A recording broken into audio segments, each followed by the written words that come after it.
Hi అండి. ఈరోజు నా మార్నింగ్ మినీ వ్లాగ్ షేర్ చేస్తున్నాను. 5:30కి నిద్ర లేచి బయట చిమ్నీ వాటర్‌తో కడిగి ముగ్గు వేసి కిచెన్‌లో వర్క్ స్టార్ట్ చేశాను. ఈరోజు టిఫిన్ పెసరట్టు చేస్తున్నాను. పెసరట్టు కూడా డైలీ చేసేలాగా కాకుండా కొంచెం డిఫరెంట్‌గా చేస్తున్నాను. వన్ డే ముందే పచ్చ పెసలు, పచ్చి శనగలు నానబెట్టేసి కాటన్ క్లాత్‌లో కట్టి పెట్టానన్నమాట. అవి మొలకలొచ్చాయి. ఆ మొలకలతోనే ఈరోజు పెసరట్టు చేస్తున్నాను. పెసలు, శనగలు 2 కలిపి 2 గ్లాసెస్ తీసుకున్నాను. 1 ½ గ్లాస్ ఏమో పెసలు, హాఫ్ గ్లాస్ శనగలు తీసుకున్నానన్నమాట. వీటికి 1 గ్లాస్ మినపప్పు నానబెట్టేసాను. ఇవి 3 కలిపేసి అల్లం, పచ్చిమిర్చి, ఉల్లిపాయ, ఇంకా కొత్తిమీర, కరివేపాకు, కొంచెం జీలకర్ర, కల్లుప్పు వేసి మిక్సీ పట్టేసాను పిండి. ఆ పిండితోనే చేస్తున్నాను. దోస పైన ఉల్లిపాయ, క్యారెట్, ఇంకా కొత్తిమీర, కరివేపాకు ఇవి కూడా కట్ చేసి వేసాను. కొంచెం టేస్ట్ డిఫరెంట్‌గా బావుంటదని చెప్పేసి. ఇంట్లో చేసే ఏ టిఫిన్ అయినా డైలీ ఒకేలా కాకుండా కొంచెం చిన్న చిన్న మార్పులు చేస్తే కొంచెం డిఫరెంట్ టేస్ట్ వస్తదనమాట.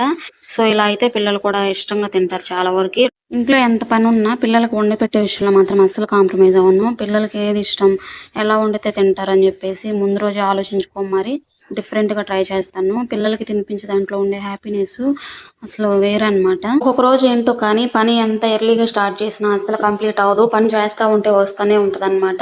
అంతా తికమకగా ఉంటది. ఏ పని చేయాలో ఫస్ట్ అర్థం కాదు. అలా ఉంటది. సో, ఈరోజు నా పరిస్థితి కూడా అదే అనమాట. చేసిన పనే చేస్తూ ఉన్న చోట ఉంటూ అన్నట్టు ఉంది ఈరోజు.